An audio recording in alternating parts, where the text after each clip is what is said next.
Welcome back to Tiny Grimes Games. I'm your host, Tiny Grimes, and I'm here with another Star Wars Destiny video.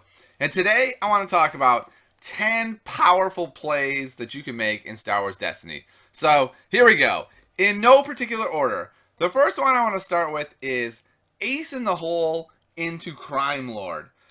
So Ace in the Hole is an event that basically says, discard one of your upgrades from your hand and put its die into the pool. We'll roll it into the pool, and then after you use it, it goes away. So it's a one-shot attempt to use a card.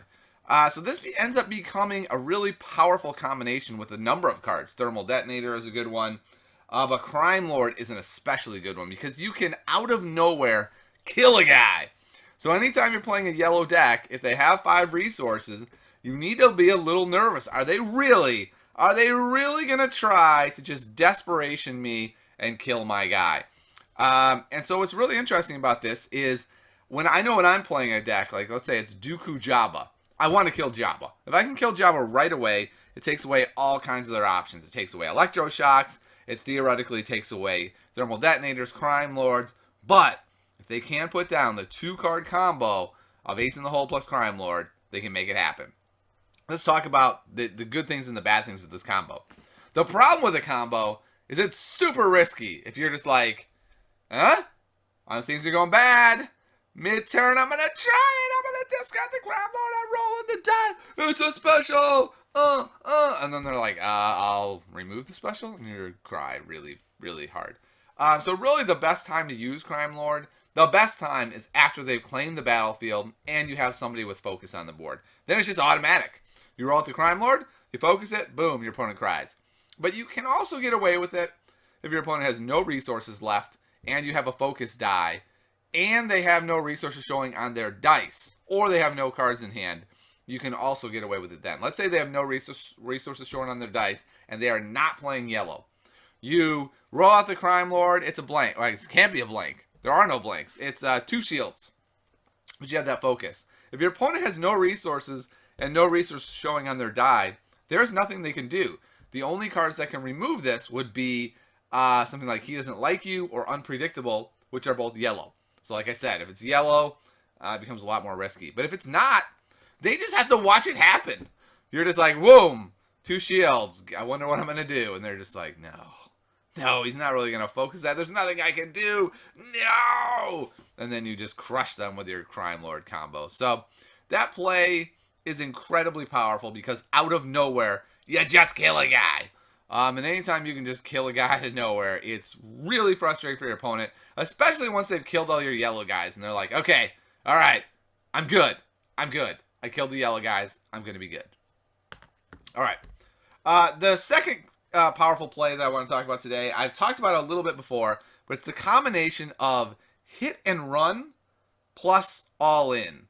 And this is especially powerful with somebody like Akbar. So let's say you have several dice on the board and they're not doing much. You have like a 1 focus, a +2 gun, a +3 gun, and you've got Akbar to go. And you know, if I roll Akbar, there's a really good chance that they're going to either remove any guns that are showing, or they're going to be worried that I'm going to do something cool here and go like focus Akbar into double focus. And so they're just going to remove Akbar's die no matter what I roll. Like that's happened to me before where they'll just go, oh, you rolled a blank on Akbar?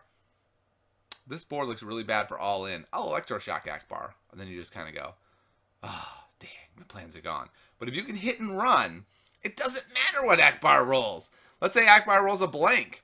You can use that focus to turn Akbar's die to a double focus to turn some of your other guns into guns to make your +2 and your +3 work. So you can go from nothing on board and an Akbar that's easily disruptible to something like 7 damage that's with modifiers, so even Dooku can only prevent 1 of those damage.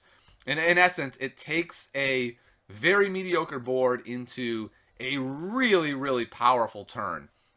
And so it's hit and run to be able to activate the guy. I mean, you could do this with any number of guys it would work with, but the reason I like Akbar so much is the double focus really works well with all in. And then once you roll that second guy in, now you have all these options. The combo does cost 2 plus whatever it's going to cost to resolve your dice, so it's not the easiest combo to put together. You need to find 2 cards, you have to have 2 resources, but when it comes together, which is usually a little bit later in the game, boy, it's a real blowout. Like, your opponent is seriously looking at your dice and going, I'm fine.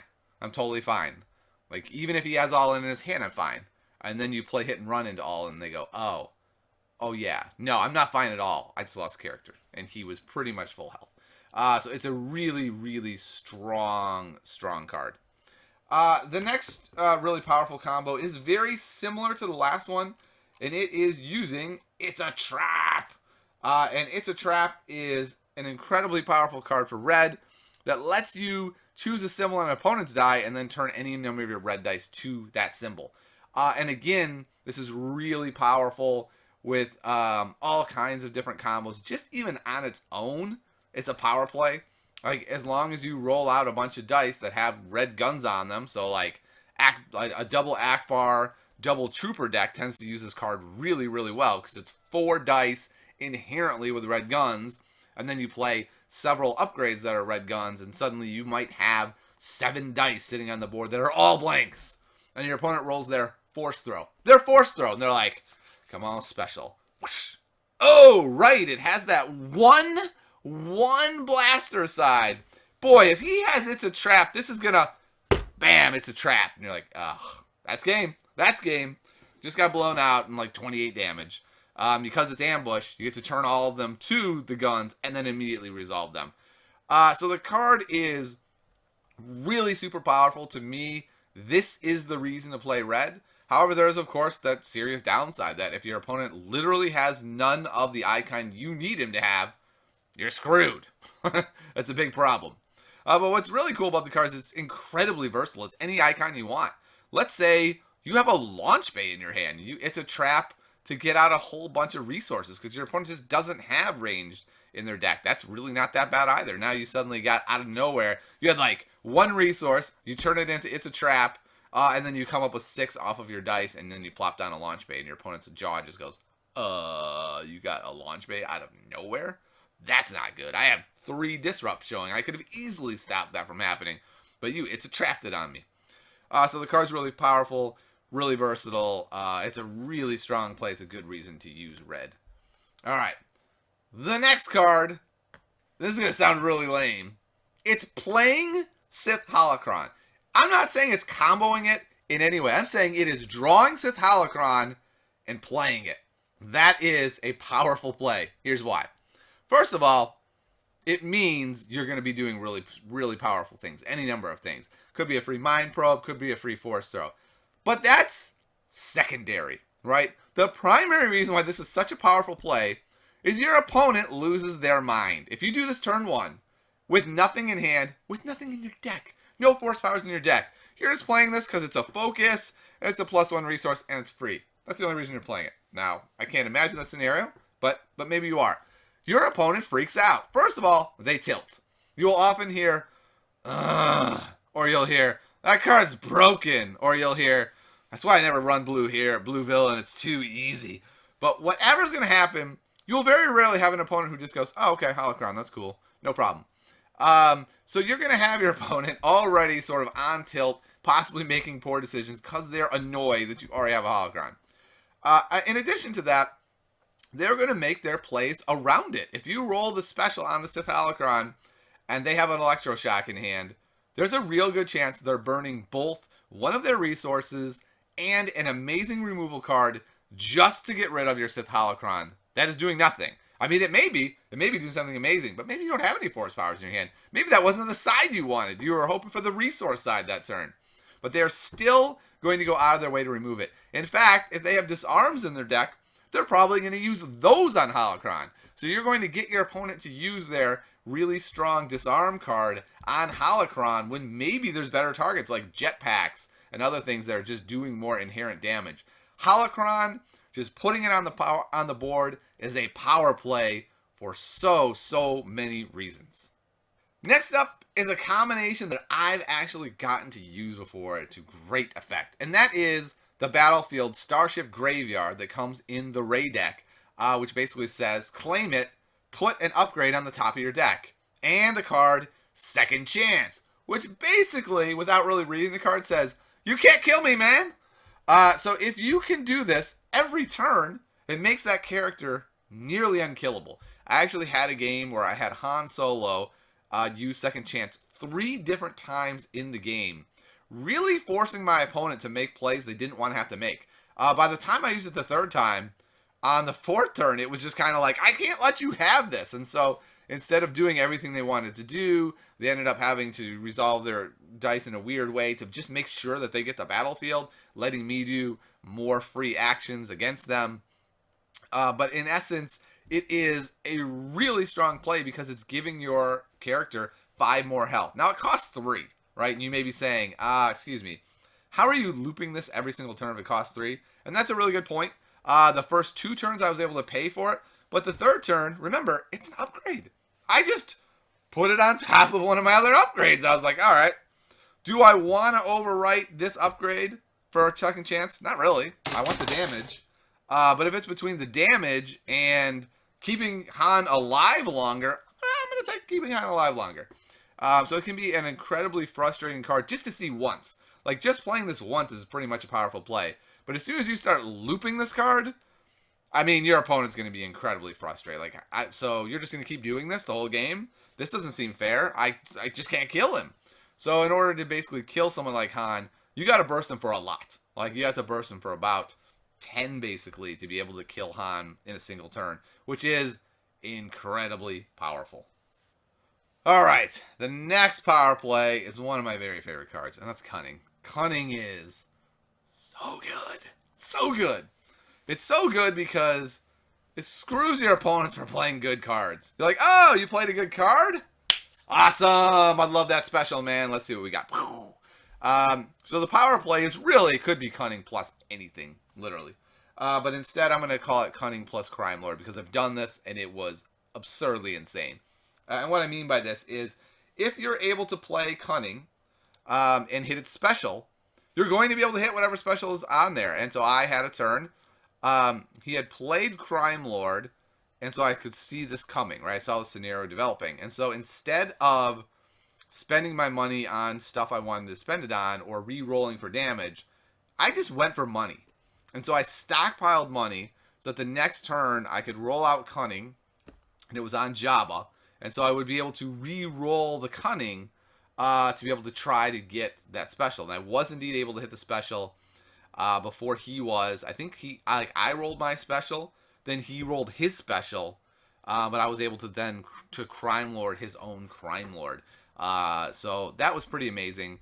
Although if they have their special, they can still Crime Lord you back, which is kind of annoying. But being able to get the character with Crime Lord off the table before your Cunning goes away is pretty darn amazing. The downside, of course, is that if you roll your Cunning special, they will just overwrite the Crime Lord. Hopefully, if they're a good player, they'll see that and they'll go, yeah, I don't think so. But it is a trade-off, right? Like, do they really want you to keep 5 resources now to just crush them with other things? And so maybe they will let you Crime Lord them if the guy with Crime Lord is almost dead anyway. There's a lot of counterplay there. But it's just a really strong, powerful combo that you can play Cunning on anything, including something as broken as Crime Lord. All right, well, let's talk about the next thing closely associated, which is being able to chain specials together. My favorite card to do this with is the data pad. So if you don't know how this works, in Star Wars Destiny, you may resolve any number of dice of the same symbol. So that means if you have 5 specials, you get to resolve them all, and you choose, how you're going to do them. What some people aren't aware of is that, let's say you have a data pad and a blank. If you use the data pad special to turn another blank into a special, you then immediately resolve that because it is of the same type. You can resolve. It's your choice. So you can do all kinds of crazy things with the data pad. Probably my favorite card to do it with is Cunning, like I just said. So you can turn Cunning to his special, and then you get to choose any special on the board to just be like, what's best here? I could force throw that 3. That's great and all. I do like that. But I could also force choke that guy to kill him Mm-hmm. Or I could do a lightsaber to get around your shields to finish that guy. Wow, so many tough choices. I don't know. I need a minute here. It's just really, really strong to be able to chain these specials together, especially when they come out of nowhere. It becomes really, really strong. One of my very favorite chains to do is something like Force Choke into Force Throw. And so you can do this with Datapad to turn one of them to the special and then do this two specials. But since you can do both specials back to back, you can Force Choke your opponent's die to an awesome side and then throw that back. So, like Vader's got his one resource showing, and you're like, Vader, you could really use is your 3 damage side. And you say, let's turn that to the 3 damage side. There's a good chance your opponent's going to look at you like you're crazy. So you get to do a damage to them because you're choking them. You turn it to the 3 damage side, and they go to take their turn, and you're like, no, hold on. I have more actions. I also have this data pad here with a special. I'm going to trigger that special now. I'm going to turn the Force Throw from a blank to, the special. And then I'm going to activate that special as well because it's yet another special. And I'm going to throw to your face that 3 melee that used to be, just a resource. So, I chained together 3 specials, took what looked like a kind of a mediocre turn into removing an awesome die of theirs and doing 4 damage. I mean, that is a serious power play. And you can do this with all kinds of specials. Being able to chain specials together is probably the most powerful thing you can do in Star Wars Destiny. So really, when you're building decks, think about that. Think about how Cunning works with Datapad and what specials you have in your deck and what specials you're seeing in your meta. And really think about that. And you can do some really, really crazy plays off of that. The next power play is basically being able to cheat out your dice. This can be done with Jango Fett. This can also be done with a Han Rey deck, where Rey puts, say, a holdout blaster on her. It has ambush. She gets another activation because of her ability. So you get 2 activations to roll Han and then resolve him. And it's the same thing with Jango. If your opponent activates their character, you get to activate your character, and then you can resolve him without messing with their dice. So the power play is to be able to make plays like Jango plus Jetpack, or Jango plus Holdout Blaster, or Han with these weapons on him. Basically, weapons on Han plus Rey or weapons plus Jango becomes a real power play. This sounds probably really basic, like, yeah, thanks, Tiny, I can also read the cards. And I'm telling you, these are so powerful, they allow a deck like Elite Jango, Elite Veers, which is only 19 health, to actually have a viable place in the metagame, because it's just so powerful being able to, what I like to say is, cheat your opponent and say, all right, I'm going to roll my dice, and, oh, no. You don't get to have any responses. I immediately get to punch you in the face. That is a really powerful play. It makes Jango one of the most powerful characters in the game, and he will only get better over time. That's the scariest thing about Jango Fett, is Jango Fett is the worst he's ever going to be. That's terrifying, because Jango Fett is awesome. The only thing is there's not as many ranged weapons as you might want. There's not as many just insanely good ones, but every set there's going to be some awesome ranged weapon. Within 3 sets, Jango's going to be like this unkillable monster. So anytime you can cheat your damage out before your opponent can react, that's a powerful play. And one of the primary ways to do it is with Jango or with Han and Rey. The next powerful play is really the combo of Tusken Raider plus anything, really. Tusken Raider plus anything is awesome. Even just rolling his 3 side is not bad. But probably the most powerful thing you can do with him is to put a Mind Probe on him. And of course, in order to do that, you have to put a Sith Holocron on him first, hit the special, exchange it for the Mind Probe. But then at the beginning of your next turn, you just roll him. You go first. You take the battlefield, which you often are if you're playing something like Vader Raider. You roll his die out, and you roll the special on the Mind Probe, and his special ability is, after you activate this character, you discard a card from your hand to resolve one of his character or upgrade dice. So you go, hit the Mind Probe special. You have 5 in hand, right? Since you haven't done anything yet. I'll go ahead and discard this card, and boom, 5 to one of your guys. That is a really hard play to deal with. It's such a hard play to deal with that if you do put a Mind Probe on a Tusken Raider, they may not actually kill your Vader. I mean, if you're playing Vader Raider, usually the theory is once Vader dies, you win. That theory kind of goes out the window if you have a Mind Probe or two on your Tusken Raider. Now, it's expensive to do it.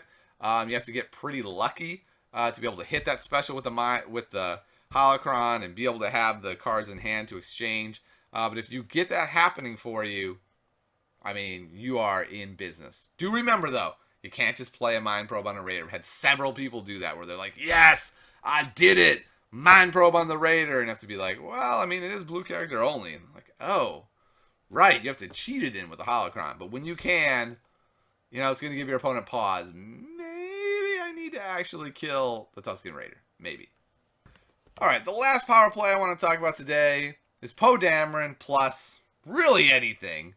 But one of the coolest plays you can make with Poe Dameron is to go ahead and combo him with Cunning.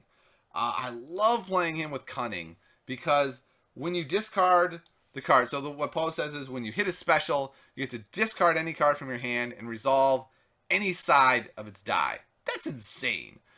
So first of all, you can just put Cunning in your deck and then be able to have more cards that can resolve Poe's sides. That's really scary. But if you have a Cunning in your hand, you can basically resolve any one of your opponent's specials that they have on the board. So here's my favorite play. Here's the power play.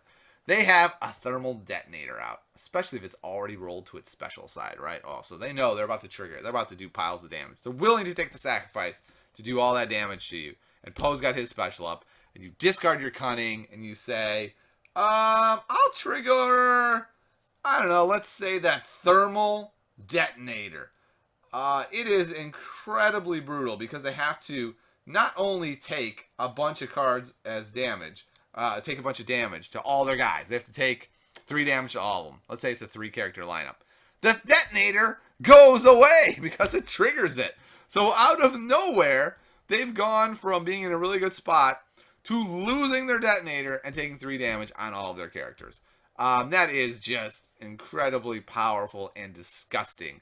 And it's what makes Poe so annoying and difficult to play around. The fact is, what makes Poe scary is not that he's roll a special, it equals 3 to 5 damage, right? That's not what's scary about Poe. That's scary.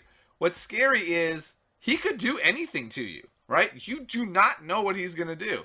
For all you know, he's going to do something crazy and discard Falcon and end the turn with whatever that event is called that I can't think of at the top of my head.